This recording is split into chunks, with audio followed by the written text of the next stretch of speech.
Vamos na palavra de Deus. A palavra de hoje vai ser um pouco dura.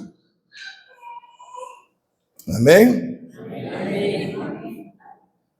Da outra vez trouxe uma palavra um pouco mais leve para você me chamar de volta. Já que você chamar de volta, hoje você é um pouco mais duro. Pode ser? Que bom. Abra sua Bíblia em Provérbios capítulo 4, versículo 23. Provérbios capítulo 4, versículo 23. É um texto muito famoso, muito conhecido, já falado em muitos lugares, e eu quero dividir esse texto com você hoje. Provérbios 4, 23.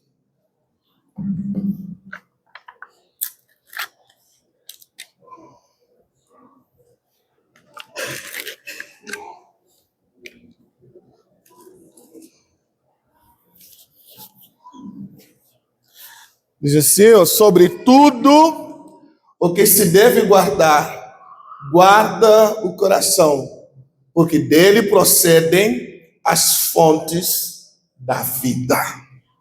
Sobre tudo que se deve guardar, guarde o seu coração, porque dele procedem as fontes da vida.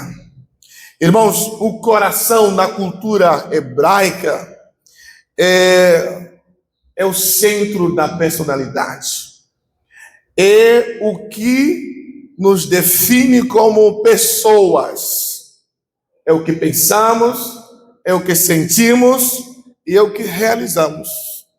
O coração na cultura hebraica ou judaica é a soma dos nossos pensamentos, do nosso intelecto, a soma dos nossos sentimentos, as nossas emoções, e a soma dos nossos propósitos, escolhas e vontades.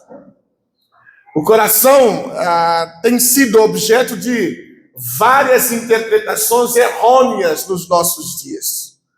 Alguns acham que o coração é apenas um músculo que está aqui dentro do nosso peito. Ele é mais do que um músculo. É mais do que apenas um músculo que bomba sangue para o resto do nosso corpo. É do nosso coração, conforme diz o escritor de Hebreus, Salomão, que procedem as fontes da vida.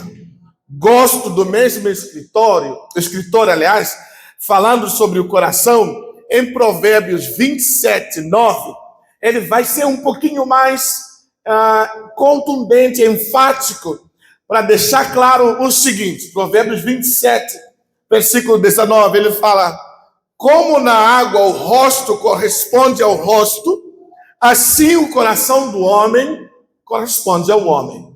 Em outras palavras, o coração reflete quem nós somos. É como se você estivesse olhando para o espelho e visse do outro lado uma imagem de você mesmo. Como está o seu coração e como você está? Como é o seu coração é como você é. Porque do seu coração procedem as fontes da vida. Então, como está o seu pensamento? Uma das maiores guerras no mundo espiritual e no mundo que nós vivemos hoje, e falo o mundo físico, visível, na sociedade brasileira, é o controle pelo pensamento do ser humano. Todos querem controlar o que você pensa. A televisão quer controlar o que você pensa. Os jornais querem controlar o que você pensa. Os políticos querem controlar o seu pensamento. Os professores da faculdade, da escola, querem controlar o seu pensamento. Sabe por quê? Porque sabem como o homem pensa, assim ele é. E sabem que se você pensar do jeito que eles querem, eles manipulam você. Eles controlam você. No mundo confuso que nós vivemos hoje, aqui no Brasil, na África, em outros continentes do mundo, precisamos nos perguntar: quem é que define a gente? Quem é que controla o teu pensamento? Quem é que define você? Quem é que faz o seu coração bater forte de verdade? Quem controla as suas emoções? Se for o seu marido, ele tem poder sobre você.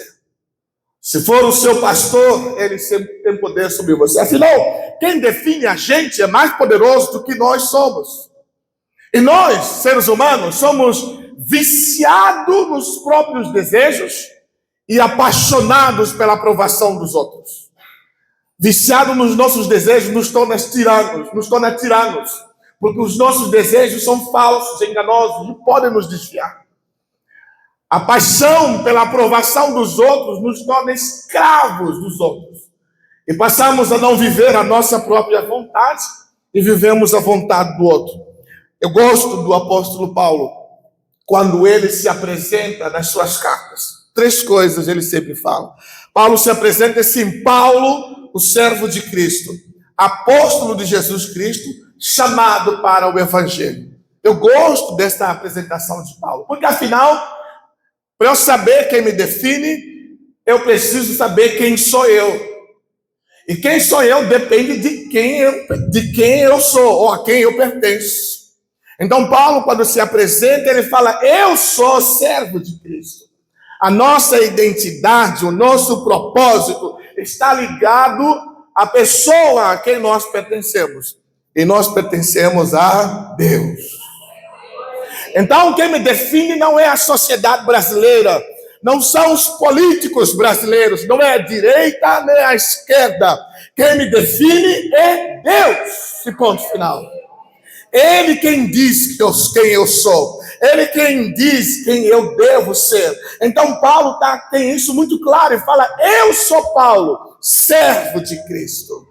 Eu vim aqui para dizer: eu sou Manuel Mário, filho de Deus. Tem mais alguém que é filho de Deus aqui? É isso que nos define. É o que a Bíblia fala que nós somos, que deve importar, que deve decidir a nossa maneira de ser. Paulo se apresenta chamando-se de servo de Cristo, dizendo que ele pertence a Cristo e que ele é servo de Cristo. Paulo também se apresenta como apóstolo de Jesus Cristo, deixando claro: se Jesus define quem eu sou, ele também define o meu propósito de vida. O pastor falou que esse é o ano de propósito. E quem é que define o propósito? É Cristo. É Cristo que define o propósito de sua vida. Ontem, homens, nós definimos qual que é o nosso propósito, não é verdade? E tem muito a ver com isso aqui. Esse gesto aqui. Homens, nós temos um propósito que não é definido pelas nossas esposas, não é definido pelos nossos filhos, é definido pelo nosso Criador, o Deus dos céus e da terra. Nós, como igreja, o nosso propósito é definido por Deus. E é claro, o apóstolo Paulo, a se apresentar, ele também define a sua missão, a minha tarefa na terra, o que vou fazer na terra. Ele é definido por Deus. Ele fala: eu fui chamado para o evangelho.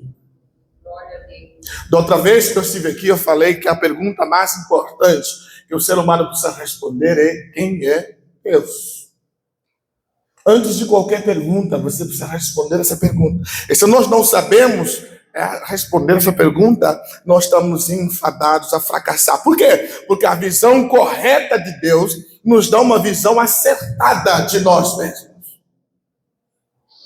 Rogo-vos, pois, irmãos, pelas misericórdias de Deus, que apresenteis os vossos corpos como sacrifício vivo, santo e agradável a Deus. E não vos conformeis com mas transformai-vos pela renovação da vossa mente, para que experimenteis qual seja a boa, perfeita e agradável vontade de Deus. Depois Paulo fala assim: não considere você mesmo superior aos outros. Em Romanos, nós temos primeiro as misericórdias de Deus que nos levam à adoração. Somos apresentados Deus e suas misericórdias que nos levam a oferecer um culto racional. E quando nós somos desafiados por quem Deus é, somos corrigidos em relação a quem realmente nós somos, a ponto de não considerar os outros inferiores a nós. Olharmos as pessoas do jeito correto. As nossas relações humanas, pessoais, interpessoais e intrapessoais, são corrigidas diante da nossa visão de Deus. A minha relação com meu pai é corrigida pela minha visão de Deus. A minha relação com minha mãe é corrigida na minha relação com Deus. A minha relação com minha igreja é corrigida na minha relação com Deus. A minha relação comigo mesmo é corrigida na minha relação com Deus. Então eu tenho uma visão correta. Então não tem nenhum homem lindo, de olhos azuis, que vai chegar para você, moça, e enganar você, porque você sabe quem você é. Então não tem nenhum político, igreja, que vai chegar a você e enrolar você, porque você sabe quem você é. Então não tem ninguém, não tem nenhum pregador, manipulador, ganancioso, que vai manipular você com palavras bonitas ou discursos bonitos. Sabe por quê? Você tem certeza de quem você é e a quem você pertence. Isso vai moldar o nosso coração. Essa certeza da nossa identidade, propósito e missão vai moldar o nosso coração. Por quê? Porque o estado do nosso coração determina o rumo das nossas vidas. A coisa mais importante que Deus te confiou para você guardar é o teu coração e o coração do teu parceiro. Os homens sabem como chegar no coração da mulher. Falamos ontem e eu não vou falar mais hoje. A coisa mais importante que Deus te confiou é o teu coração e o coração da tua mulher. Sabe por quê? Eu quero citar agora uma frase assinada por Satanás. Quero citar ela não porque eu gosto do diabo, não gosto dele, não quero nem saber dele, não quero nem ele perto da minha casa, que ele fique longe. Mas infelizmente ela assinou uma frase que é adotada no mundo inteiro hoje. Qual é a frase? Siga o seu coração. Essa frase é diabólica, infernal, é triste, é terrível. Psicólogos, doutores em falas, especializados em coach e autoajuda, frequentemente nos falam para seguir o nosso coração. Falam que você tem que buscar a sua autoestima. Eu não sei se você leu a Bíblia, quando o coach fala que você tem que seguir, se valorizar ou seguir a tua autoestima, a Bíblia fala que você tem que negar você mesmo. Eu não sei qual que é, onde nós vamos. Mas a realidade é o seguinte, deixa eu te mostrar por que você não deve seguir o seu coração. Mateus capítulo 15, 19, olha o que fala sobre o teu coração, que eles dizem que você deve seguir. Mateus capítulo 15, versículo 19. Ele está gostando da palavra, está curtindo a palavra, que 15, 19. Ele está curtindo a palavra, não se preocupe não. Ele curtiu tanto que ele foi lá pensando, poxa, meu coração. Olha só o que fala, do coração procedem maus desígnios, homicídios, adultérios, prostituição, furtos, falso testemunho. Peraí, é para eu confiar nesse aqui? É para eu seguir esse aqui? Você está entendendo? Não sou eu quem está falando, pastor, você está... Não. A Bíblia está dizendo, porque do coração procedem maus desígnios, homicídios, adultérios, prostituição, furtos, falso testemunho e blasfêmia. Irmãos, deixa eu falar uma coisa muito clara para você decorar, memorizar e nunca mais esquecer. Quando te falarem, siga o seu coração, você vai responder o seguinte: o coração não se se guia. Vou falar de novo. O coração não se guia. O coração não se guarda. Você não deve seguir o conselho assinado por Satanás de siga o seu coração. Você vai guardar o seu coração. Mas por que nós somos tão adeptos dessa ideia de seguir o coração? Por causa do humanismo. E o que é o humanismo? O humanismo é um movimento intelectual de influência grega realizado na Renascença que mede tudo a partir do homem. O ponto de partida do humanismo é o homem, como se o homem fosse Deus, o início, a origem de todas as coisas. E há um problema nessa maneira de pensar. Por quê? Porque agora, se o humanismo mede tudo a partir de Deus, Deus não se autodefine, Deus é definido pela criatura. Aí nós trocamos os valores. Nenhum de nós tem poder de definir Deus. Nenhum de nós tem autoridade de definir Deus. Aliás, nós não temos nem conceito de bondade, moralidade, se nós estivermos fora de Deus. Só tem moral, só tem bondade numa sociedade se o padrão disso for Deus. Como é que agora eu me sinto na autoridade de definir Deus? O problema de humanismo é esse.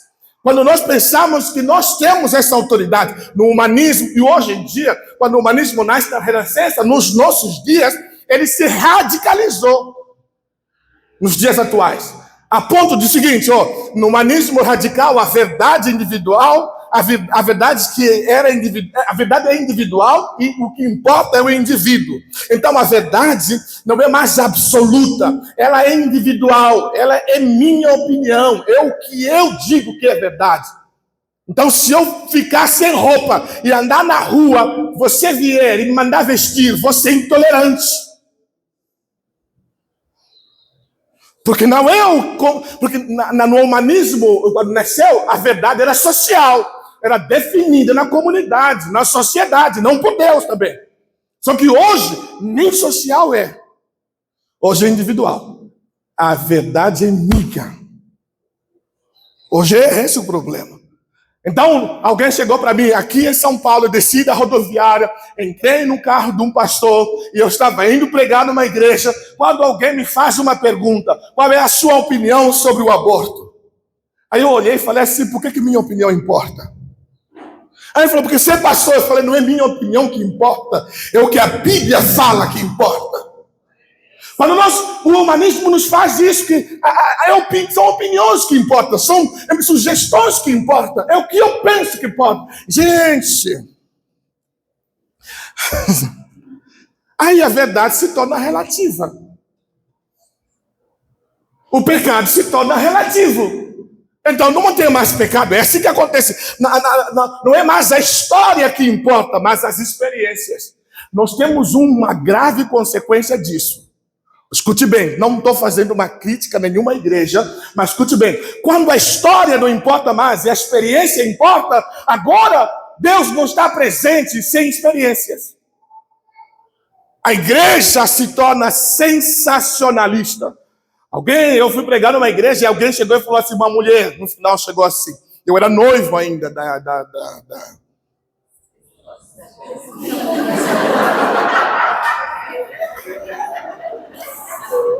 da Joyce.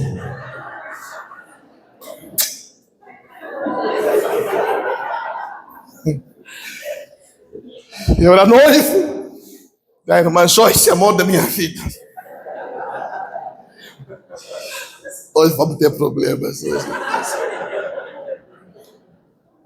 Eu preguei um sermão tão lindo, uma mulher chegou para mim e falou assim, pastor, quando o Senhor pregava, eu sentia arrepios. Eu já me afastei assim. Eu falei assim, irmã, eu sou noivo. Ela falou, não, pastor, não é isso não. Eu falei, peraí, você estava sentindo o quê? Arrepios. Eu falei, irmã, eu vou casar. Ela é muito bonita e amo ela, pelo amor de Deus, me deixa fora dessa. Entendeu? Eu fiz aquilo realmente para brincar e zoar com ela. Eu sei o que ela estava dizendo, tá bom? Mas o problema com isso é que às vezes nós somos reféns aos sentimentos. Se não sentir nada, Deus não estava lá. Quem foi que te falou isso? É esse humanismo que nos torna, que desvaloriza a história para valorizar experiências. Então não pregamos mais o que a Bíblia fala. Pregamos o que eu vivi quando eu orei. Irmãos, quando eu orei... Então nós temos grandes movimentos. Movimento de jogar paletó para receber unção, porque alguém um dia jogou paletó e alguém caiu. Agora é moda. Vamos chegar no culto, joga! E todo mundo... Não estou fazendo crítica a nenhuma igreja, só estou dizendo que há um problema nisso.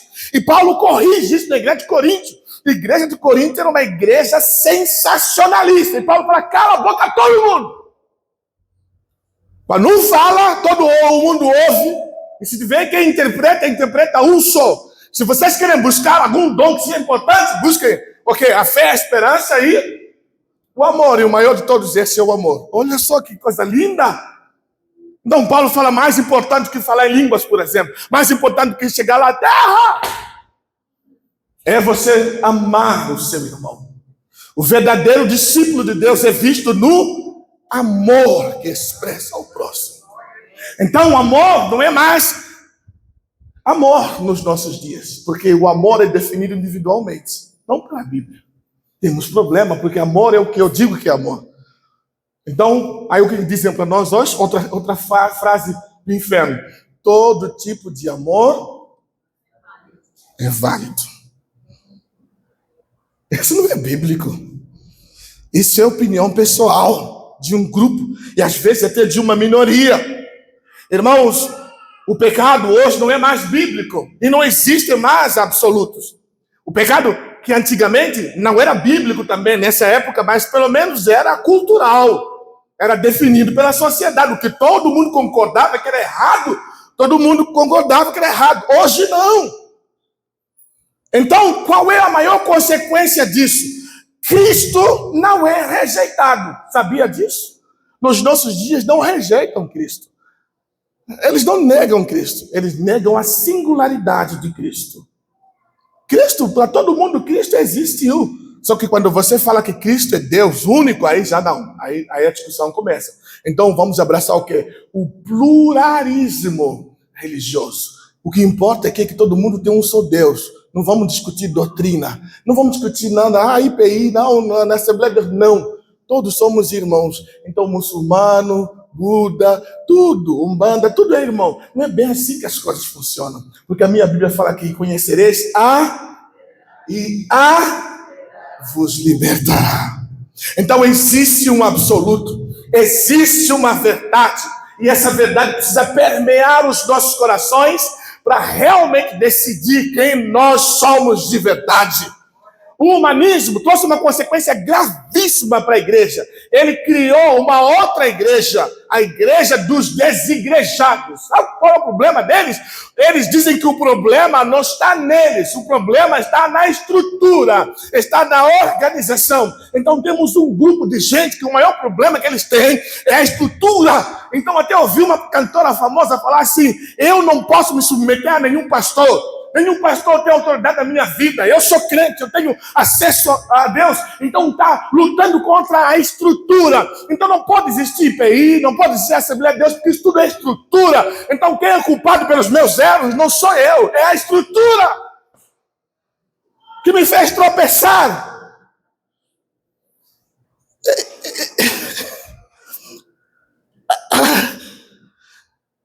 Sabe qual é o problema? Nós estamos transferindo a culpa.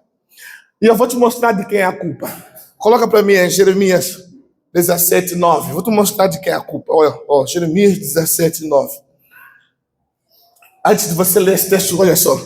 Alguém, não sei quem escreveu no Facebook que Adão caiu no paraíso, num ambiente perfeito. Jesus venceu no madeiro, num ambiente hostil e de muita dor. Agora veja, para quem fala que a culpa é da igreja, veja o que a Bíblia fala. Vamos ler junto para não ficar sonhando sozinho. Vamos lá, ler junto. Vamos lá? Enganoso coração, mais do que todas as coisas, e desesperadamente corrupto. Eu conheço. Então, escuta bem, se você pensou que o problema é na estrutura, o problema está bem aqui, ó. Dentro de você. O problema não é a estrutura, é o teu coração. Porque todo mundo está lutando para controlar o teu coração. Até sua mulher está lutando para controlar o teu coração. Até o teu marido está lutando para controlar o teu coração. Então, antes de você culpar a igreja ou culpar a estrutura, aprende uma coisa: o maior inimigo da sua vida está alojado dentro de você. Aí muda, sabe por quê? Aí isso muda o discurso, porque na hora que você for brigar com sua mulher, você vai lembrar um negócio: o problema não é sua mulher, o problema é quem? Você mesmo. Quando nós começarmos a aprender isso, vamos reduzir as brigas em casa. Porque eu vou aprender que antes de eu chegar e falar assim: você, sua destrambelhada, eu vou olhar, eu, meu destrambelhado, cabeça dura que eu sou. Né? E vou aprender que não, eu tenho que me corrigir para eu poder amá-la de verdade, como ela merece. O problema não é o outro, o problema é o seu coração. E o seu coração precisa ser trabalhado, ajustado, ensinado, guiado, transformado, regenerado, salvo. Se você olhar de bem perto, para bem dentro de nós, nós veremos que as emoções dentro de nós têm um potencial para ferir a gente e ferir as pessoas que estão do nosso lado. Sabe, irmãos, uma vez eu estava sentado fazendo aula de aconselhamento pastoral no seminário. E o professor, que é um psicólogo, que eu gosto muito dele, muito inteligente, olhou para mim e falou uma verdade que eu já sabia, mas não sabia. Ele chegou para mim e falou assim, ó, a pessoa que mais vai ferir você é a tua esposa. E a pessoa que você mais vai ferir nessa vida é a tua esposa. Eu falei, como assim? Ele falou assim, ninguém que está longe da gente nos fere tanto assim quanto as pessoas que estão perto de nós. Tipo assim, eu gosto muito do pastor César, mas tem uma ofensa que o pastor César falar para mim, em 5 minutos eu vou esquecer. Mas se minha esposa...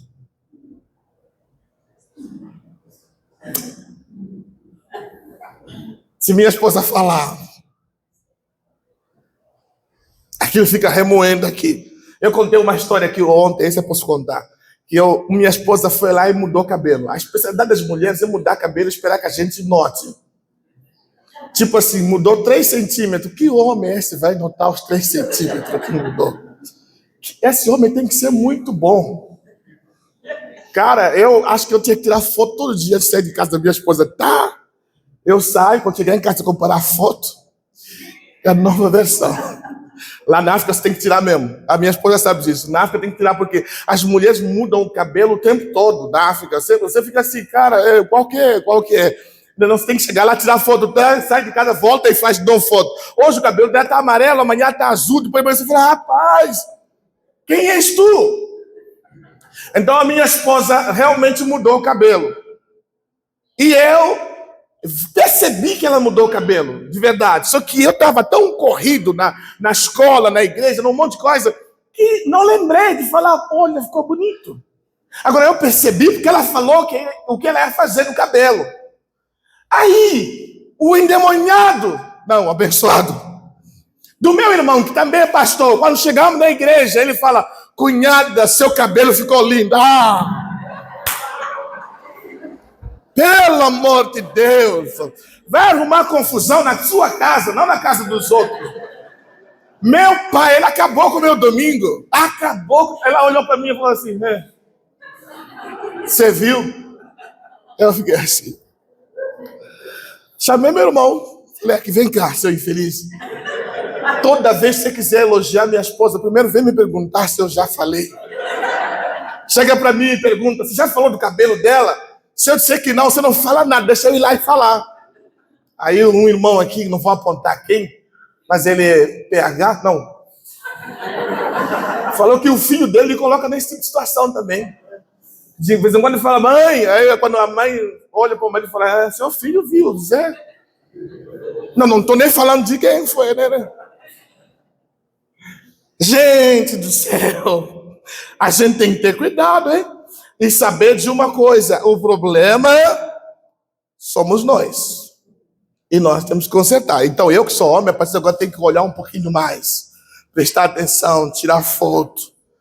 Fazer uns caras falar, olha, ela mudou e tal. Irmãos, não estou dizendo que não existem problemas na estrutura, existem. Não estou dizendo que não existem problemas do nosso parceiro, existem. Não estou dizendo que os problemas do nosso casamento não vão além de nós, vão. Mas eles começam a ser resolvidos quando eu admitir a minha culpa, meu erro. Quando eu começar a admitir que eu tenho problemas que precisam ser corrigidos e resolvidos. Então, irmão, vou repetir, o coração não se segue, ele se guia e se guarda. 2 coisas tem que lembrar. O coração não se segue, ele se guia e se guarda. Então, a pergunta que temos que fazer nessa... Ainda é manhã? Ainda é manhã? É porque eu falo muito, eu nem sei se já é 3 da tarde. Então, a pergunta que nós temos que fazer aqui é... Primeira pergunta é, por que temos que guardar o coração? Por quê? Nós temos que responder. Se eu estou falando, a Bíblia fala que tem que guardar o coração, a pergunta primeira a fazer é, por que nós temos que guardar? Irmãos, nós guardamos aquilo que tem valor. Amém? Nós guardamos aquilo que tem valor. Então, deixa eu falar para você ouvir bem alto. O teu coração é extremamente valioso. O teu coração é extremamente valioso. É o ponto de contato entre você e o coração de Deus.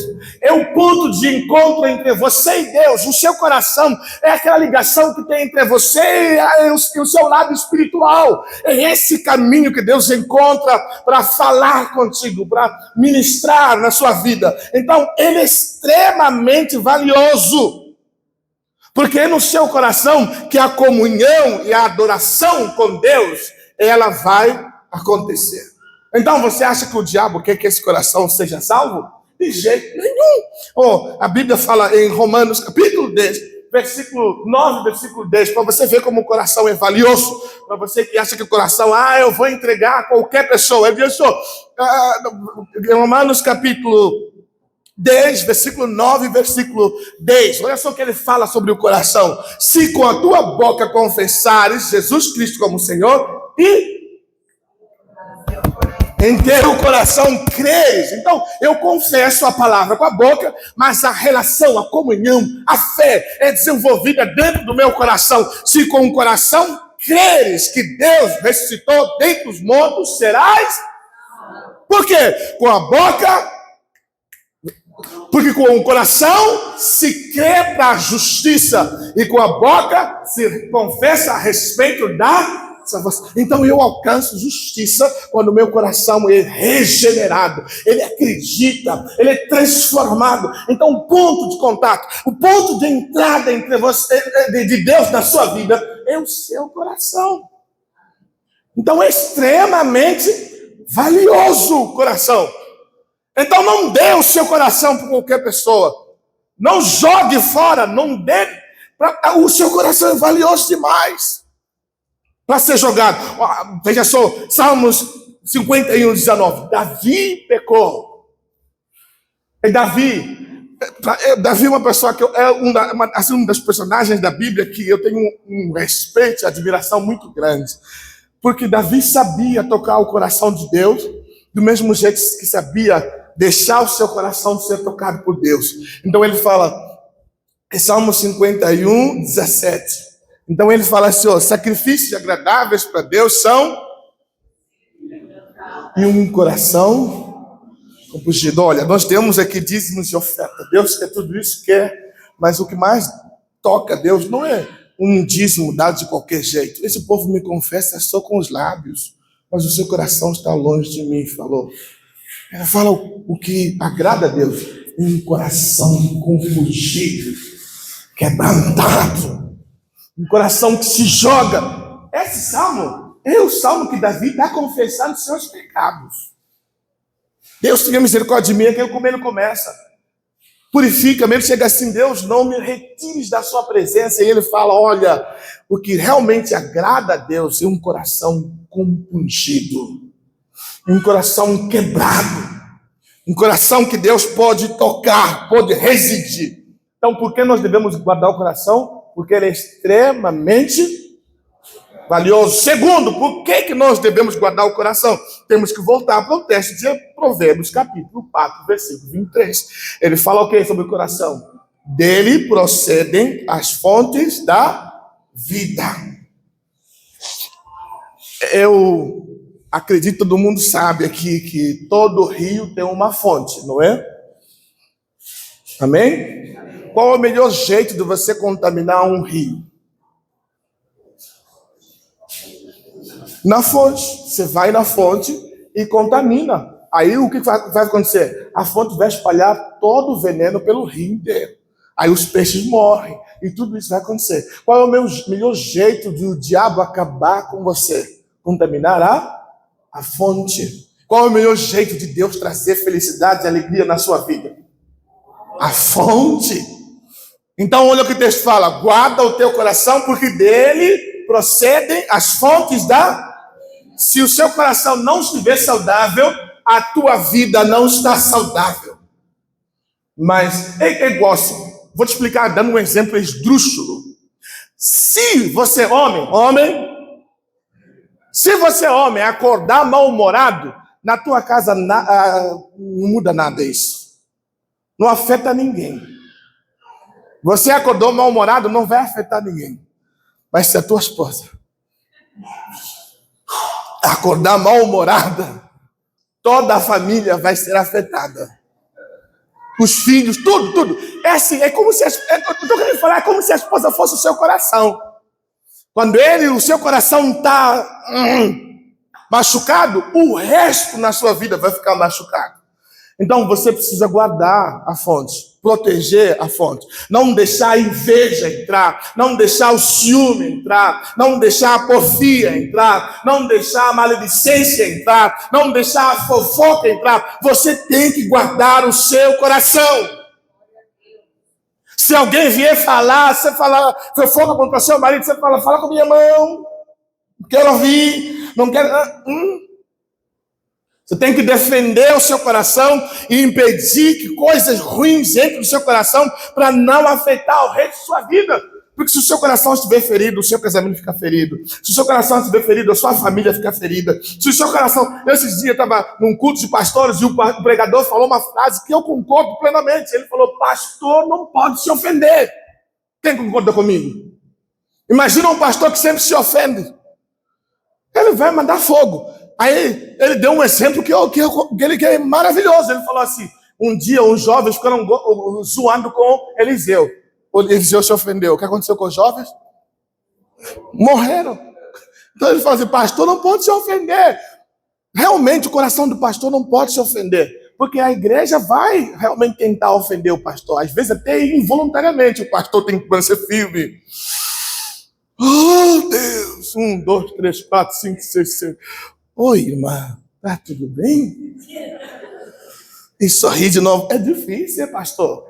Quando eu aceitei o chamado pastoral, eu já sabia disso, que eu vou engolir muita coisa. Não porque eu sou fraco, é porque as minhas vulnerabilidades me tornam forte. Quando eu sou fraco, é que eu sou forte. Homens, sabe qual é o maior problema de homem? Homem não é vulnerável diante da sua esposa, porque ele acha que vulnerabilidade é fraqueza. Ser vulnerável não é ser fraco, é ser forte. Você não pode curar um câncer que você não sabe que existe. Você precisa identificá-lo. Então eu chegar para minha esposa, me abrir, me jogar e chorar, não me faz fraco, me faz um marido ainda mais forte. Porque agora tem uma companheira que pode orar por mim, me ajudar e caminharmos juntos. Então não é fraqueza, é força. É a mesma coisa com o meu pastor. Eu sei que vai ser difícil. Tem hora que eu vou ficar chateado, querendo mandar todo mundo para o inferno.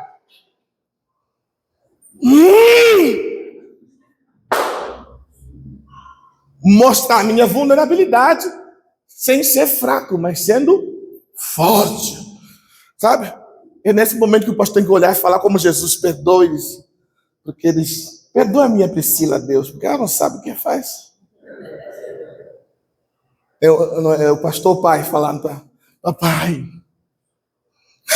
Eu quando estou conversando com minha esposa, as minhas filhas, às vezes, agora mesmo minha filha mais nova começou a fazer birra. Aí eu olho para ela daquela vontade.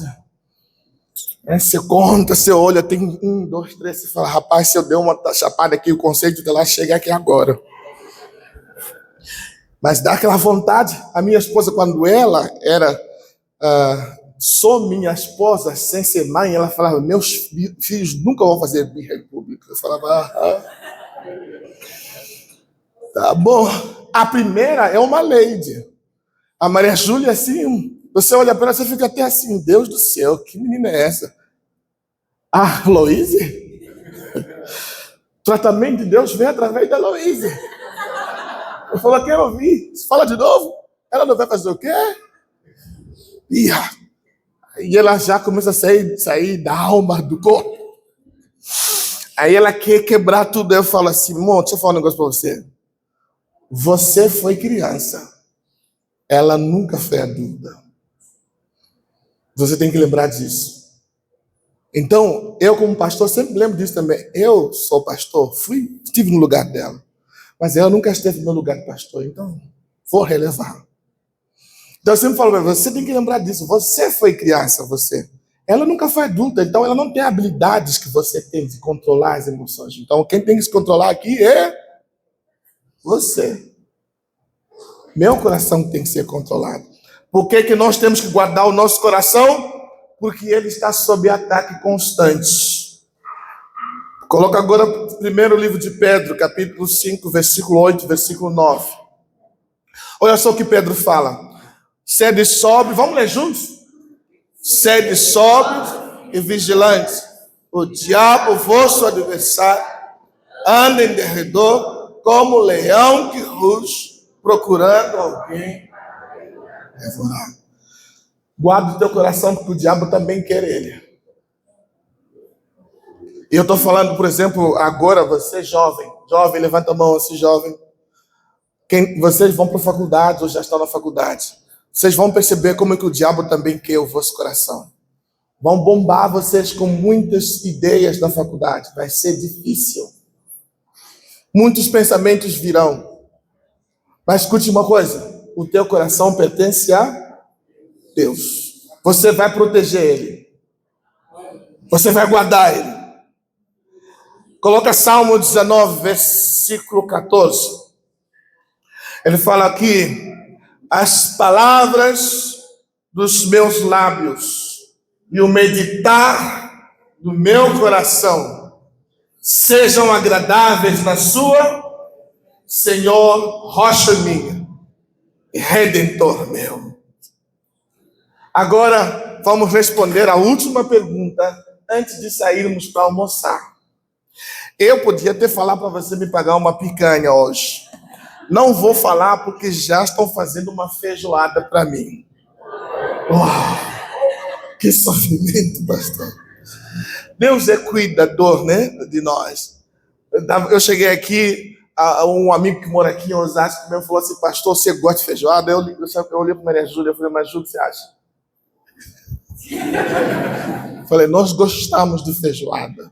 Eu, minha esposa, minhas duas filhas, amamos feijoada.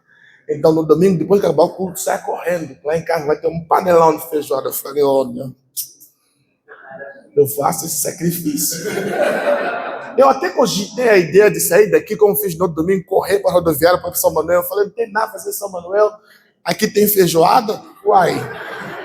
Vou para São Manuel fazer o quê? Deixa São Manuel para lá, uai. Então, deixa eu terminar respondendo outra pergunta. Como é que você guarda o seu coração? O escritor de Provérbios nos fala como fazemos isso. Coloca Provérbios 4, 24. Então, ele fala para nós como nós guardamos. O mesmo Provérbios que nós lemos, ele fala: não tenhas inveja. 4, ele colocou 24. 4, 24. 4, 24. Ele fala: desvia de ti a falsidade da boca e afasta de ti a perversidade dos... Então, como é que a gente guarda o coração tendo cuidado com o que a gente fala? Ontem eu dei um exemplo aqui. Eu vou dar esse exemplo aqui. Eu falei, por exemplo, quando a gente vai brigar por causa de um copo que quebrou, a gente fala de tudo menos do copo, não é verdade? O que quebrou é o copo, não é? Então, você quebrou o copo. Por exemplo, você quebrou o copo lá. E a mulher chega e fala: seu desastrado. Desastrado. E o copo tem alguma coisa a ver? Você percebeu, quando ela fala ser desastrada, ela não está falando do copo, ela está ofendendo a mim. Isso já não é resolver conflito, isso é criar conflito.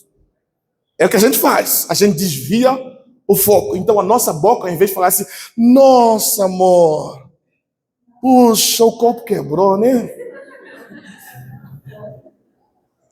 Aí eu falei: nós homens somos muito insensíveis. A mulher fala: nossa, quebrou o copo. Aí ele fala assim: mas eu compro outro. Ela fala assim: mas essa é minha mãe que me deu. Amigo, agora você tem que pensar 10 vezes no como você vai responder essa frase. Porque dependendo da resposta, você já era. Eu falei uma frase que identifica-me dentro da minha casa. Ouvi uns glória a Deus aqui, que eu até pensei que eu estava lá na Mundial, desculpa a expressão. Eu falei assim, quando eu chego na minha casa, eu falo assim: amor, estou cansado. Olha aí. A minha esposa quase que me fulmina. Como assim, está cansado? E eu estou aqui. Você é o único que trabalha aqui, né? Eu não falei isso. Eu falei que estou cansado. Mas sabe o que acontece? é que as frases soam diferentes no ouvido do homem e da mulher. Então, você tem que saber o que vai falar. Tem cuidado com o que você fala. Então, não fala qualquer coisa. Você tem que ter sabedoria. Sabe qual é a minha escolha? Cheguei em casa e falei, amor, tudo bem? Cheguei. Estava com saudade de você, minha linda. Posso te ajudar em alguma coisa? Aí você não vai ter briga, não. Aí ela fala, pode sim. Conserta o teto, conserta a máquina de lavar, conserta a torneira. Você fala, ih, meu Deus, por que eu perguntei, né? Você tem que ter cuidado com o que fala. Tem que ter cuidado com o que fala com o vizinho, com seus filhos, na igreja. Tem que ter cuidado com o que você fala lá fora. Eu falei para os homens aqui, homens, eu falo para todo mundo agora aqui. Numa época que nós vivemos em que tudo é intolerância, homofobia, etc, etc. Nós temos que nos posicionar como povo de Deus. Nós temos que saber quem somos, onde estamos, o que acreditamos, o que vivemos. Precisamos falar certo, sem ofender ninguém. Temos que falar, a Bíblia fala a verdade, mas sem ofender. A gente tem que saber o que fala, o que sai das nossas bocas, que as palavras dos meus lábios, o meditar do meu coração, sejam agradáveis a ti, Senhor meu, Deus meu Redentor. Então temos que ter cuidado com o que a gente fala, né? Veja só, um texto que eu gosto muito, Efésios capítulo 5, versículo 18, versículo 20. Eu gosto muito desse texto aqui. Não vou nem falar de Tiago, falando que a língua é igual a igual a pequena fagulha que acendeu um bosque. Eu vou pegar um outro texto mais bonitinho, ó. Efésios capítulo 5, versículo 18, a versículo 20. Vou pegar um mais simplesinho, porque se eu pegar o de Tiago é difícil. Ó, não vos embriagueis com vinho em qual há, mas enchei-vos do... Aqui há um contraste. O vinho tira controle e te leva à dissolução. Muda a tua fala. Te dá um senso falso de ousadia, a ponto de você falar o que não devia. Agora o que ele fala? Mas enchei-vos do Espírito. Quando no vinho você perde controle, você tem uma vida cheia do Espírito Santo, você tem controle, tem... ciência do que está acontecendo, a ponto de você falar entre os irmãos com salmos. Imagina você acordar na sua casa cantando lá assim, o de cruz se erigiu, dela o dia fugiu. Nossa, já acorda daquele jeito. Hoje vamos matar um. Não vai matar ninguém, meu irmão. Acorda já naquela alegria. Bom dia, meu amor. Seu cabelo mudou. Que coisa linda. Chega na igreja, não chega já falando, nossa, o culto é aqui embaixo, não acaba mais a reforma, não? Pelo amor de Deus, essa cadeira desconfortável, quer sentar naquele banco lá em cima? Ô pastor, quando vai acabar? Não, chega na igreja e fala, nossa, que coisa boa, estão demorando a reforma para ficar caprichado, pastor. Fique feliz, pastor, continua trabalhando. Não. Nossa, o povo é preguiçoso mesmo, hein? A gente tem disposição para criticar. Então comece a corrigir sua fala. Ao invés de você criticar, trabalhe. Sabe que as estatísticas falam que somente 20% dos crentes na igreja que trabalham. 80% dá trabalho. Você sabe disso, né? É só você olhar. No dia que o pastor marca atividade de trabalho mesmo, você começa a contar, temos 100, apenas 20 vêm. 80 ficam em casa. Só que esse que fica em casa, se ficasse em casa, só estava tudo bem. Quando eles vêm, eles criticam o que aqueles 20 fizeram. Aí você fala assim, a estatística diz isso, que 80% dá trabalho. Então nós que somos missionários, dividimos a igreja em dois grupos. O missionário e o campo missionário. Você está onde? No campo missionário ou missionário? Então, vou te dar um conselho. Quando você não vai trabalhar, você fica... Sabe de quem é esse conselho? Paulo falou, quem não trabalha não... Falando em ciência, Paulo falou assim, quem não trabalha não Não come. Seria interessante fazer isso com nossos filhos, né? Não trabalha, não come.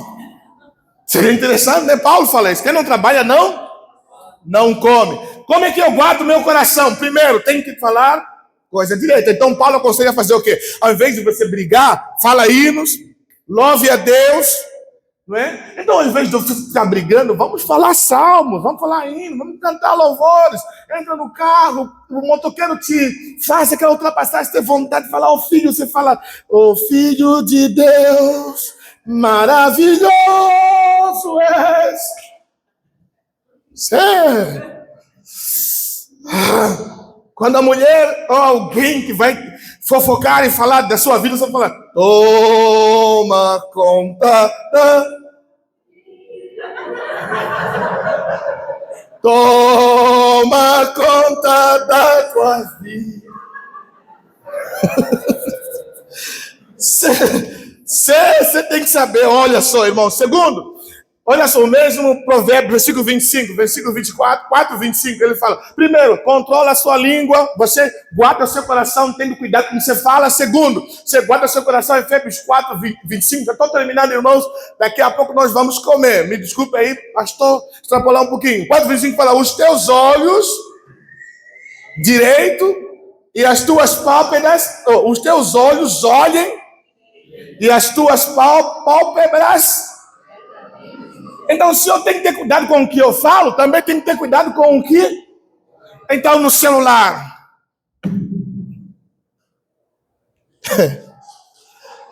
O celular. O nosso maior inimigo hoje é o... Às vezes aparece sem você querer, né?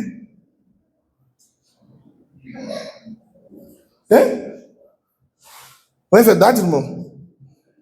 Aquele vídeo indesejado. Você está olhando, você é inocente. Você está vendo lá, o Dorival saiu da seleção brasileira.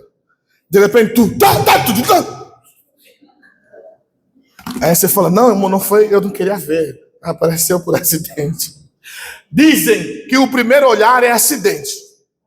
O segundo é curiosidade. E o terceiro é pecado. Tipo assim, eu estou andando na rua e passou aquela piricrente. Aí eu vi, não estava planejando, não é? Eu vi e falei, olha. Aí no segundo olhar eu quero confirmar se eu vi direito. No terceiro eu quero me perverter. Olha. Aí você tem que ter cuidado. Cuida do seu olhar.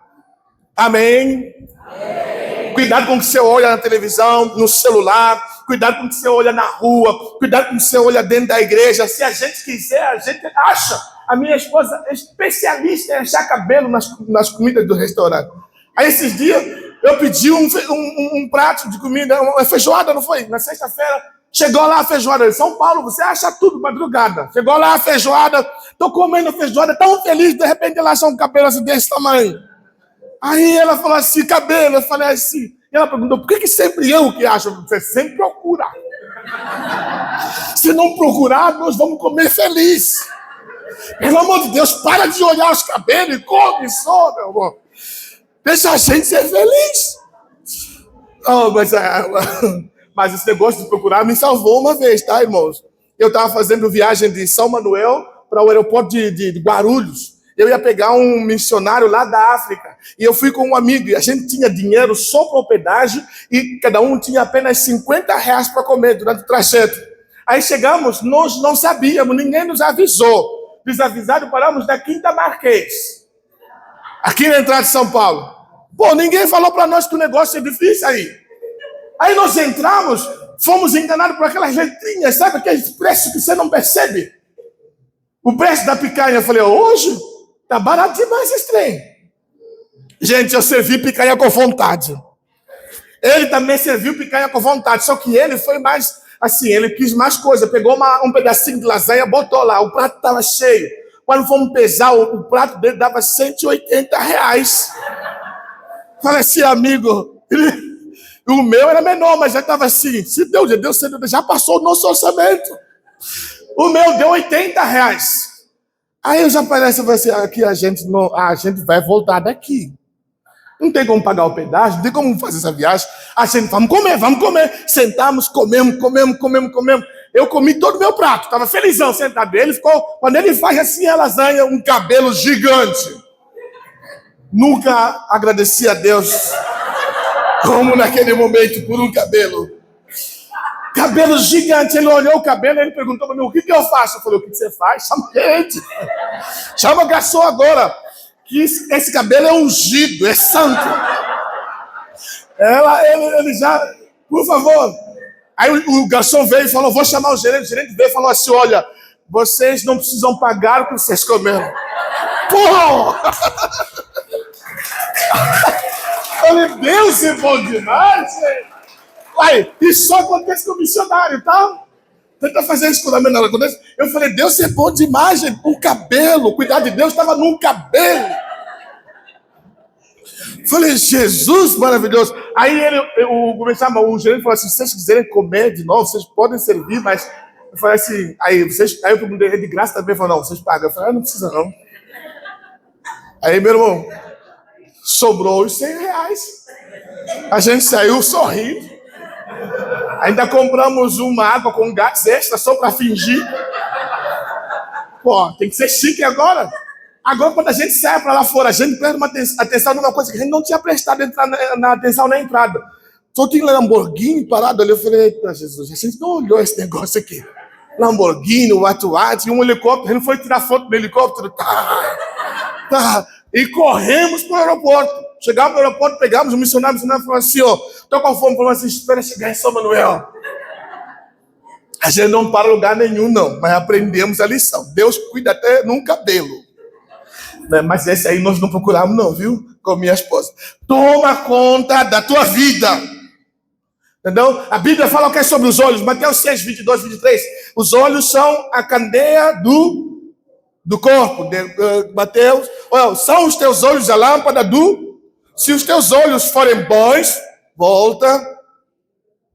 Se os teus olhos forem bons, todo o teu corpo será luminoso. Mas se forem maus, todo o teu corpo estará em... Portanto, caso a luz que antes sejam trevas, que grandes trevas serão. Então, queridos irmãos, vamos cuidar daquilo que nós olhamos. Como cuidamos do nosso coração? Tendo cuidado com o que nós falamos, tendo cuidado com o que nós vemos. Em versículo 20, Provérbios 4, 26, 27, ele fala, tendo cuidado com onde você anda. Onde você coloca os seus pés.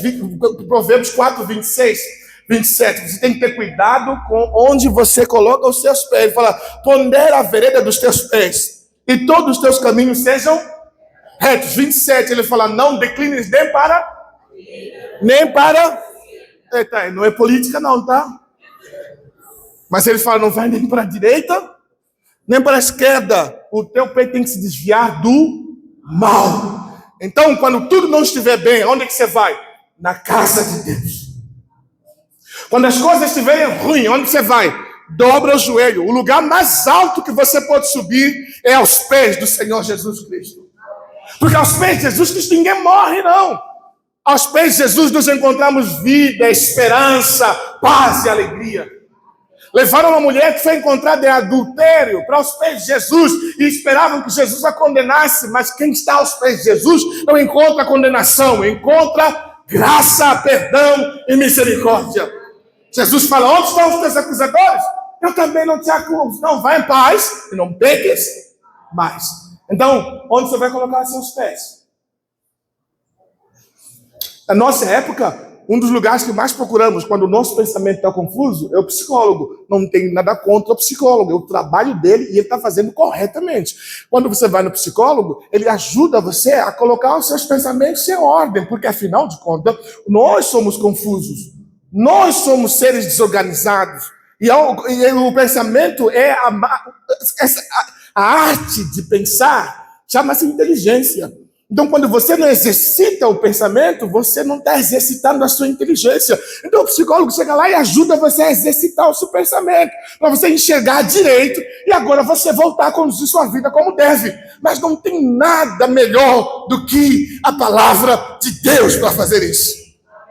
Então, ao invés de você, não estou dizendo não procure o psicólogo, ao invés de você parar no psicólogo, vai no psicólogo, mas vai para a Bíblia.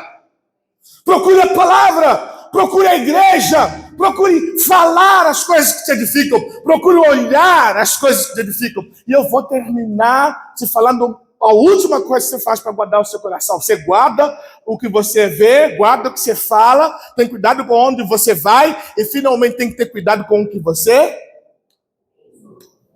ouve. Sabe por que nós achamos que o Brasil está acabado? Porque é o que a televisão nos diz e nós acreditamos. O que você ouve vai influenciar toda a sua emoção. Veja só, Provérbios 4, versículo 20, versículo 24, para terminar.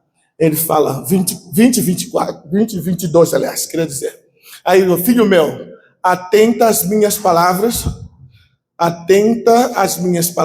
aos meus ensinamentos, inclina os ouvidos. Não os deixe apartar dos teus olhos, guarda-os no mais íntimo do teu coração. Cuidado com o que você ouve. Sabe, irmão, eu quero contar não é muito agradável o que eu vou falar, porque foi difícil aqui no Brasil a Covid. Lá na África, a Covid não teve o mesmo efeito que teve aqui. E eu não falo isso me orgulhando, nem falo isso com alegria, para não ofender vocês. Mas não teve o mesmo efeito. Não matou tanto. Moçambique tem 33 milhões de habitantes. A Covid não matou mais de 2 mil pessoas. Então não teve o mesmo efeito. Ok? Mas teve um momento que nós estávamos ficando depressivos dentro de casa. Por quê? Porque estávamos olhando os noticiários da Globo, da Record e tudo mais. E nós só víamos tragédias no Brasil e no mundo afora. E teve um dia que eu chamei minha esposa e falei assim, vamos parar de ouvir as notícias. Vamos blindar os nossos ouvidos porque está nos machucando demais o que nós estamos vendo. Está doendo nossa alma. Nós tivemos amigos, um amigo assim muito querido, uma amiga, aliás, que perdeu o pai e a mãe. A mãe morreu num dia, no outro dia morreu o pai. Uma pessoa muito querida, e nós começamos a ficar mal. Eu falei, a gente vai ter que proteger os nossos ouvidos para poder saber como ajudar os nossos irmãos lá no Brasil. E ajudar os nossos irmãos aqui. Às vezes, quando nós nos concentramos em ouvir só um tipo de notícia, nossa alma pode se ferir, e o nosso coração pode se perder. O que você está ouvindo? Na sua casa, o que seus filhos estão ouvindo? Estão ouvindo aquele funk pacadão? E toda hora, tchá. Temos problemas. O que seus filhos estão ouvindo quando eles ligam a TV? O que eles ouvem quando eles sentam na mesa? Nós abrimos uma escola lá em Moçambique. E eu, um dia tive que resolver um problema por causa da conversa da mesa dos pais. Agora tinha duas famílias de pastores e missionários. Uma família era um casal americano. Outra família era a esposa havaiana e o marido brasileiro. Os havaianos não gostam muito dos americanos, não, embora estavam tudo dentro lá. Aí olha o que aconteceu. Na mesa, uma família falou mal da outra família. Na mesa. Só que os filhos, que tinham 8, 10 anos, estudavam na mesma sala e mesma escola. O diretor sou eu. Aí uma criança, na sala, conversando com a outra, fala, por isso que o meu pai e minha mãe falam que vocês são assim. Gente, aquilo me gerou tanto desconforto que agora gerou uma briga de missionários. Como você vai resolver de missionário? Eu falei, vamos tomar vergonha na cara, vocês todos, para falar mal um do outro. E a gente, sabe, tem muitos pastores cujos filhos não querem ser pastor, sabe por quê? Por causa da conversa da mesa. Imagina um pai que é pastor e todo dia chega reclamando, nossa, irmão Heber.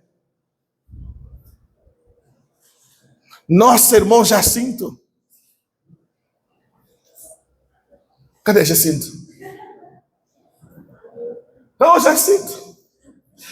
Imagina um pastor que, quando senta na mesa, não sabe dar graça a Deus, só reclama e murmura do trabalho pastoral. Você acha que o filho desse pastor vai querer ser pastor? Ele vai querer tudo na vida, menos ser pastor. Então tem que ter cuidado com o que falar na mesa. Tem conversa, senão vai falar na mesa. Tem um amigo meu, que quando a gente está na casa dele, e de repente a gente quer fazer aquela fofoca santa. Não existe fofoca santa, tá, irmão? E de repente a gente quer falar uma coisa errada, eu quando eu abro a boca, ele fala assim, tem visitante na mesa. Aí ele fala isso, tem visitante, ele está falando dos filhos dele. Aí ele não admite falar nada na presença dos filhos. Se você quiser reclamar de um pastor, ele fala assim, na frente dos meus filhos, não. Você não vai falar isso. Ele não deixa. Porque ele está blindando os ouvidos dos filhos dele. Cuidado com o que você ouve. Por quê? A Bíblia fala em Romanos 10, 17, não precisa abrir não, porque a fé vem pelo e ouvir a palavra de... A fé em Deus vem pelo ouvir, mas a fé no mundo também vem pelo ouvir. Se você só ouve a Anitta, só ouve o show das poderosas.